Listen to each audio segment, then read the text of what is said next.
백악관 비리에 관련해서 네. 당연히 그 교회를 책임지고 있는 차장이 모든 사실을 알고 있었을 텐데요. 왜 이를 묵인했을까요? 혹시 또 다른 그 지지숙 집화장에 문제가 있었지 않겠습니까? 그 과정에서 참 웃지 못할 에피소드가 있어요. 이제 제가 다니는 어떤 사무실에 백악관 매도자 측에 회장하고 부회장 이렇게 임원들이 들락날락했어요. 소유자가 혹시 그렇죠. 단체였습니까? 그러죠. 문중이었죠. 단체였어요. 어디 그 무슨 종친회 같은 문중 건물이었어요. 그래서 그 내부 사항을 자세히 알아요. 그래갖고 천천지 얘들이 지금 살라고 한다. 그래갖고 얼마에 협상을 했다. 이런 것까지 문중에서 무슨 회의를 했다 하는 것들이 자세히 알고 있어요.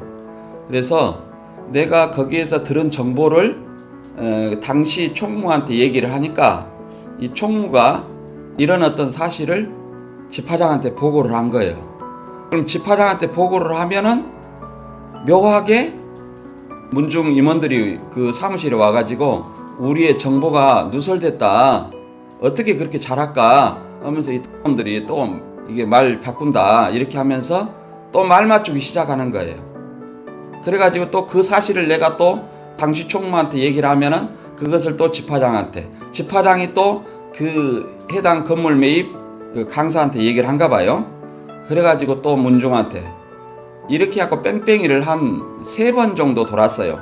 그래서 내가 물었죠. 그렇게 그 정보가 흘러나가는 것은 예를 들어서 사장도 한통속이라고 볼 수가 있는데 왜 계속 보고하냐. 그러니까 집화장님한테 이게 문제가 있다고 보고를 하신 거죠? 그러죠. 이것이 매입 과정에 문제가 있다고 보고를 했는데 그것이 계속 그 매입 과정에서 리베이트를 먹으려고 하는 그 중개인들한테 계속 새 나가는 거예요. 정보가. 보고를 하면. 중개인은 신천지인이고요. 중개인이 그 모 강사하고 모 그 건설부장이죠.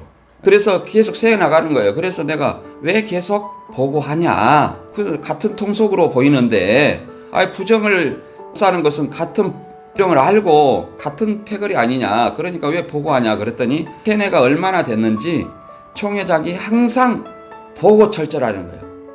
그래서 보고 철저를 그 말도 안 되는 소리를 하지 말고 범죄 혐의가 공범인 것으로 혐의가 있는데 그 사람한테 보고하면 되겠냐 안 되겠냐 그렇게 내가 따졌어요. 그랬더니 거기에 뭐 변호사 사무장이 그 말이 맞다 해가지고 그 다음부터는 보고 안 했어요. 근데 이미 그렇게 바보 같은 그 보고를 한 3번 4번 했잖아요.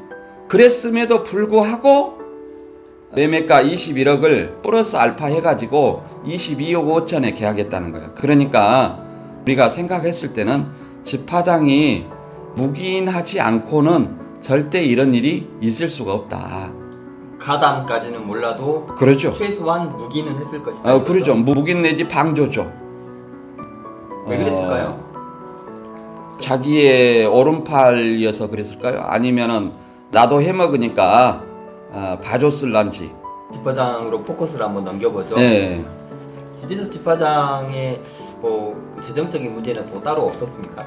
그 당시에 제가 전단지를 재정비리 이렇게 뿌려가지고 어떻게 월급 180만 원을 받아가지고 90만 원은 가족한테 주고 90만 원은 차용한다는데 90만 원의 월급을 가지고 어떻게 기획부동산을 사고 어떻게 3억짜리 아파트를 사고 이렇게 우산동에다가 내연녀 앞으로 땅을 사고 이렇게 할 수가 있는가. 내연녀가 있었어요?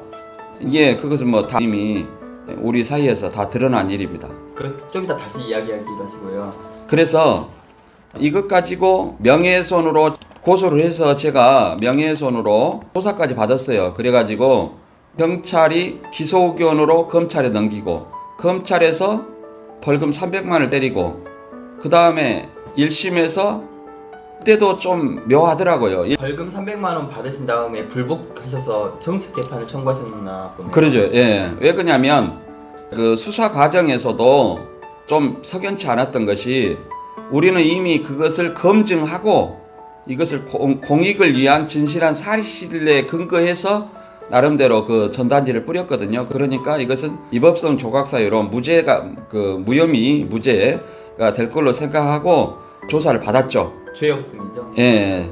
그래서 경찰한테도 이것이 죄가 될 것 같으면 증거 자료를 더 보완하란다. 그래 얘기해라. 그러니까 아무런 말을 안 하는 거예요. 나중에 보니까 기소 의견으로 검찰에 송치했고 검찰에서 이제 추가로 자료를 제출했음에도 불구하고 벌금 300만 원이 떨어진 거예요. 그리고 이제 억울해서 정식 재판을 청구를 했죠. 그래서 1심에서도 돈이 없으니까 무료법률 사줌세 법무관을 사서 진실한 사실로서 별 문제 없겠지. 그러니까 나는 무죄다 이렇게 생각했는데 이제 집화장을 증인으로 신청하고 판결 선고 날짜에 나오지 말라 그래요. 저한테. 예, 피고한테요. 예. 그래서 왜 내가 안 나가냐 하면 나올란다 그랬더니 나왔는데 벌금을 300만 원에서 100만 원 깎고 기소 의견으로 유죄로 만들었죠. 그래서 항소를 하게 된 거예요. 그래서 항소해서 추가 증인을 신청해서 무혐의 판단받고 대법원까지 가서 무혐의 받을 때까지 2년 6개월이 걸렸어요. 저 입장에서는 신천지에서 종교밖에 모르던 사람이 법정에 검찰에 왔다 갔다 하면서 상당한 스트레스를 많이 받았어요. 그리고 또 변호사의 어떤 도움을 구하다 보니까 이 종교 문제라고 다들 터부시해요. 다들 안 맡으려고 그래요. 그래서 나름대로 그때 애를 먹었고 공부도 많이 했습니다. 제 개인적으로. 그런 사실이 있어요. 판결을 받는 1심 판결을 받을 때 지재석 집화장이 증인으로 출석했다고 하셨는데 그러면 집화장이 그 증언한 내용이 사실과 같았습니까? 아니죠. 마음대로 막 얘기를 해버려요. 그래서 오직에서 내가 모해 이증으로 고소할 때 한 20몇 가지를 고소 내용을 썼어요. 그때 당시에 그 모해로 고소한 내용 결과는 어떻게 됐습니까? 경찰에서 약 20가지 넘게 방대한 분량의 고소를 하게 되니까 죄를 받으면 되니까 그래서 줄였어요. 한 10여 가지로 줄여가지고 이 경찰에서 모해이증 기소 의견을 올렸어요. 검찰에다가. 근데 이제 검찰에서 모해이증은 아니고 그냥 위증이다. 근데 이런 어떤 뉘앙스로 말을 해요. 모해이증을 위증으로 바꿔가지고 벌금으로 때린 거예요. 또 그 검찰에도 자료가 있습니다. 이제 그런 어떤 일들을 아무튼 겪은 사실도 있었어요. 정식 재판을 청구해서 정식 재판을 했는데 여전히 벌금 300만 원을 떨었어요. 그래서 집화장은 벌금 300만 원의 위증죄를 받은 겁니다. 그러면 아직 고소할 그 요건들이 아직 남아있다는 말씀이시네요? 남아있죠. 저를 적그리스도니 유배민이 하고 교육하는 어떤 내용도 많이 들었어요. 그런 내용이 명예훼손이에요. 근거 없는. 제가 강제로 돈 받고 개종한다 이런 것도 다 허위사실 아닙니까? 법을 이렇게 물어보니까 건건히 할 수 있는 거예요. 그리고 이 교회 사역을 하다 보니까 더 이상 거기에 대해 신경을 안 쓰는 것 뿐이죠. 지금도 고소하려면 고소 얼마든지 할 수 있어요. 참고로. 그러면 아까 그 말 더 이어나가면 지금 그 집화장 그 위증건에 방금 설명을 해주셨고요. 그러면 그 지재석 집화장이 이러한 모든 일들을 이렇게 눈 감을 수 있었던 이유는 자기도 스스로 어떤 재정적인 비리가 있어서였을 텐데요. 그 월급 180만 원에 90만 원은 집에 가져다 주고 90만 원을 가지고 자기가 살았다고 하는데 그러면 저희가 모두 신앙인이기 때문에 180만 원을 받았으면 아마 18만 원은 11조를 했을 겁니다. 그렇지 않겠습니까? 11조도 혹시 안 했을까요? 11조 얘기는 본인이 안 했으니까 내가 모르겠고요. 제가 확보한 그 재판 과정에서 확보한 계좌나 이런 어떤 증거 자료에 의하면 보면 뭐라고 돼 있냐면 11조 통장 재정보가 안 된 통장에서 우체국 듬부예금 계좌에서 우체국 듬부예금 계좌 2001년에서 2003년까지만 재정보가 안 된 개인 통장으로 현금 흐름을 보면 2001년에 집화장 본인 이름으로 얼마를 입금했냐? 9억 928만 9,426원이 입금됐고, 무기명으로 5억 4,117만 1,430원이 입금됐어요. 그래서 총 14억 5천만 원이 입금됐고, 2002년에는 집화장 본인 이름으로 3억 1,208,830원 입금됐고, 무기명으로 3억 2,940만 1,350원. 그래서 토탈 6억 4,100만 원이 입금됐고요. 2003년에는 집화장 본인 이름으로 4,068만 9,580원 입금됐고, 무기명으로 4억 5,384만 8,690원이 입금됐어요. 그래서 총 4억 9,400만 원 입금됐고, 이걸 토탈 합치면 얼마냐면, 이 3년에 집화장 본인 이름으로 하고 무기명으로 입금한 것이요, 12억 6,198만 7,836원이 입금됐습니다. 그러면 여기서 이제 무기명은 그렇다 치고, 본인 이름으로 재정보가 안 된 통장에다 입금할 수 있나요? 또 없죠. 그러면 본인이 이렇게 입금했다는 것은 우리가 추정해 볼 때 본인이 재정에 손을 댔다는 것. 또 웃긴 것은 이렇게 2001년 5월달 입금 한 해 입금이 7억 8,400만 원 가량 중에서 단 하루에 1억 8천이 입금된 사실도 있어요. 이건 어떻게 볼 거예요? 2002년에는 11월 중에 단 하루에 약 8,300만 원이 입금된 것도 있고, 2003년에 3월 입금 중에는 약 3천만 원이 입금됐어요. 점점 줄어들죠. 이 통장이 교인 수가 더 많으면 입금 수가 많아야 되는데 좀 줄어들죠. 그것은 다른 통장을 개설하지 않았나, 이런 어떤 추정이 가능하죠. 그리고 또 뭐가 있냐면, 문제는 재정부장이 있잖아요. 재정부장은 교회 재산을 공적으로 관리해야 되잖아요. 당시 전 재정부장하고 현 재정부장이 있어요. 근데 2003년에 전 재정부장이 재정보고 안 한 집화장의 개인 통장으로, 우체국 둥품 예금이라겠죠. 그 통장으로 2001년부터 2003년까지 얼마를 입금시켰냐면 4,912만 1,000원을 입금했고, 현 재정부장이 그 3년 동안 4,640만 원을 입금했어요. 그렇다면 지금 그 입금된 것으로 지금 이야기를 해주셨는데, 예. 그렇다고 한다면 이게 그 돈이 통장에 계속 잔고만 가지고 있을 수는 없잖아요. 아, 유출을 어느 정도 차면 이렇게 빼더라고, 내가 보니까. 그러니까 계좌이체로 나갔다는 말씀이시죠? 현금으로 인출하기도 하고 그런 것 같아. 혹시 또 추가적인 내용이 있으신가요? 이 추가적인 내용은 재정부장이 교회 그 재정보고 안 하는 개인 통장으로 입금을 했다는 것은 공범이라고 볼 수가 있겠죠. 혹시 상납이라고 볼 예지는 없나요? 그것은 자기 돈이 아니니까 배임 횡령으로 볼 여지는 있어도 상납이라고는, 자기 돈을 가지고 상납했으면은 모르겠네요. 그러니까 자기가 먼저 어디서 챙겨가지고 일부를 떼어준 것 같은 이런 상납의 개념으로 볼 수 있는 여지가 있는지. 저는 그렇게는 보지는 않습니다. 그리고 이제 부동산 얘기인데, 잠깐만요. 그러면 이어서 집화장 명의로 부동산이 엄청 많다라는 의혹이 있는데, 이 부분에 대해서 혹시 어떻게 알고 계십니까? 본인 얘기로는 재판 과정에서 창평에서 떼부자 됐다, 이렇게 얘기를 하는데, 우리가 교회 다닐 때 항상 본인의 간증이 지금 창평 광덕리가 보면 다 쓰러져가는 생가라고 하면서 자랑을 했습니다. 흙담집으로 지금 무너져가고 길가에 있어요.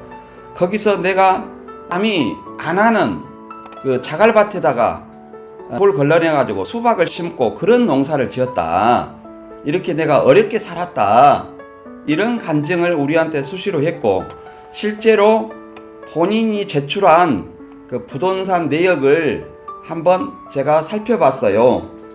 예를 들어서 광천동에 87년에 매입한 것이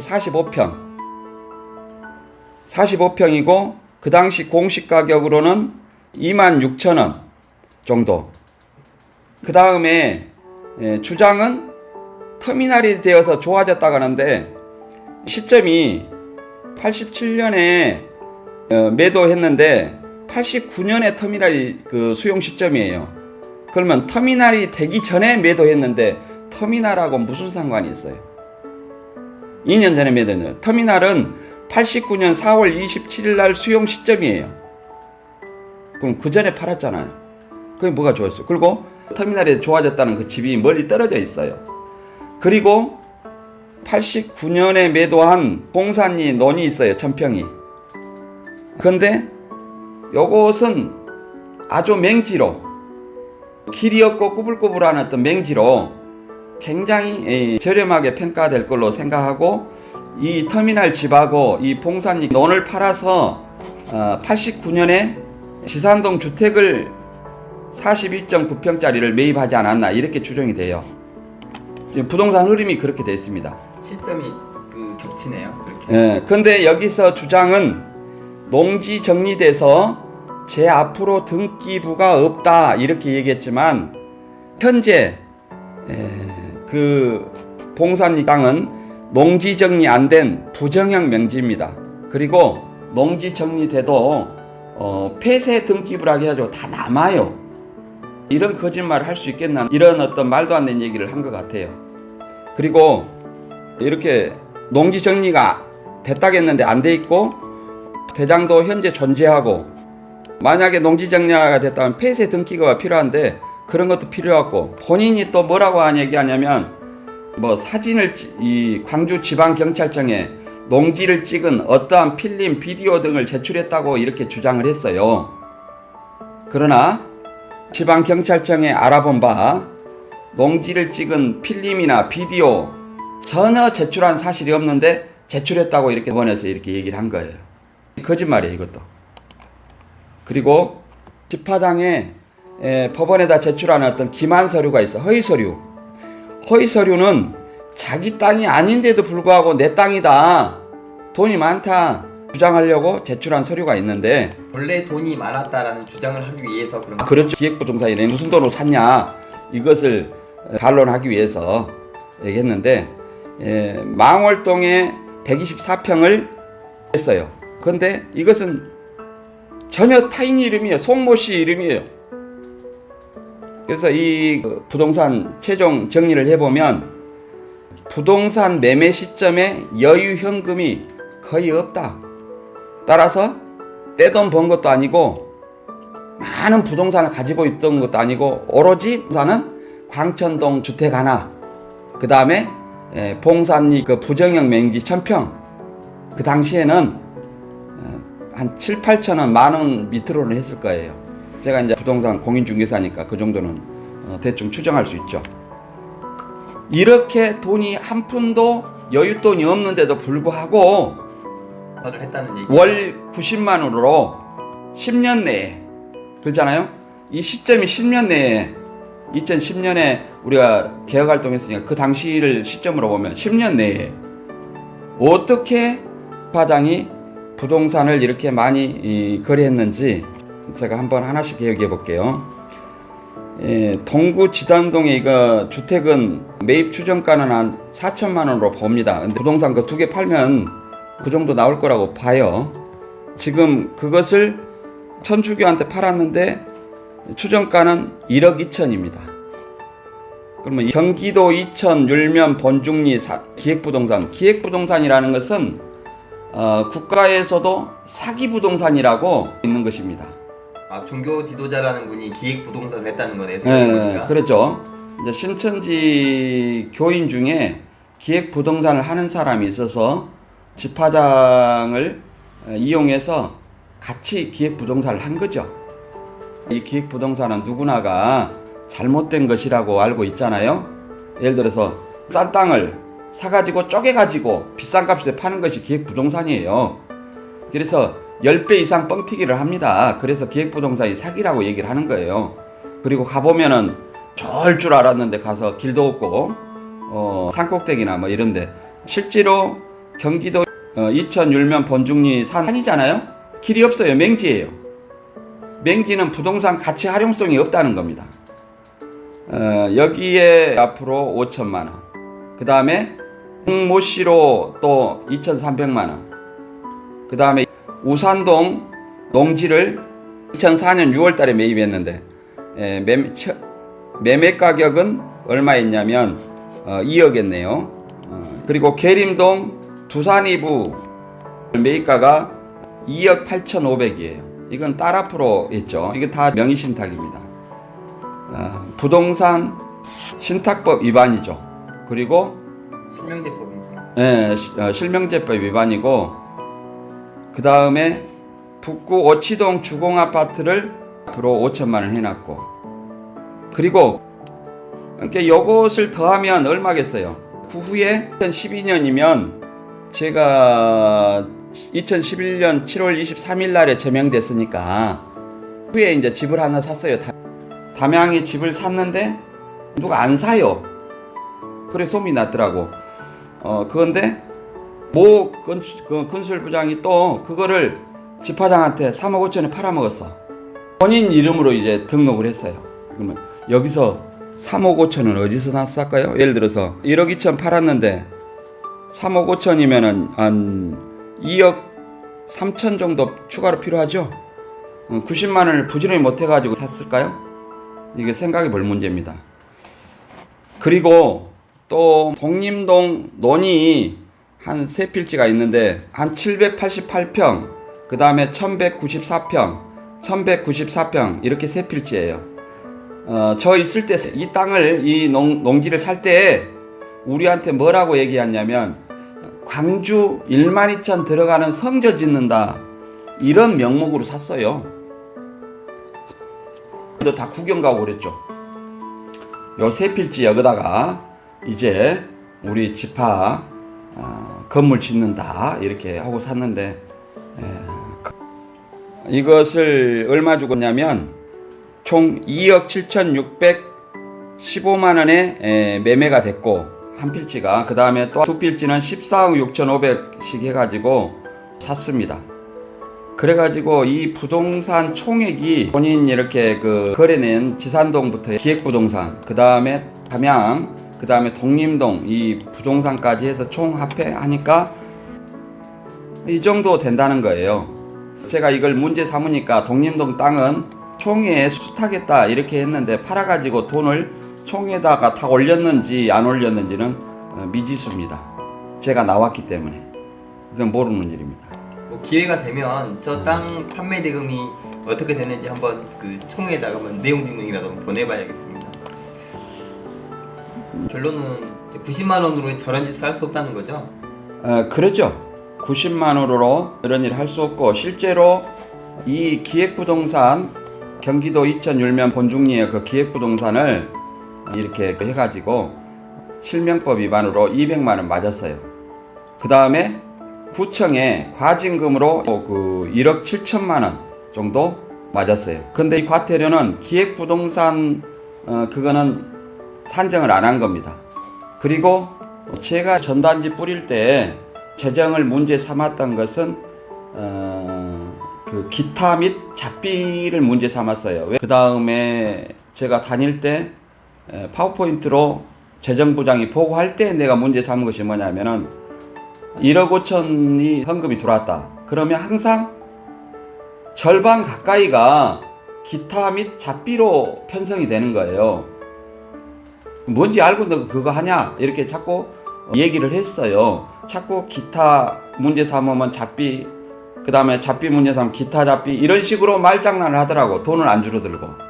그래가지고 총회에서 한번 감사를 하고 난 다음에 한 몇 달은 잡비가 얼마나 들었냐? 100만 원 미만으로 싹 줄어들어 버린 거예요. 본래 이 잡비라는 것은 정식 그 회계 항목에 없는, 말 그대로 신문이나 잡지나 사무용품 회계 항목에 넣을 수 없는 그것을 잡비라고 합니다.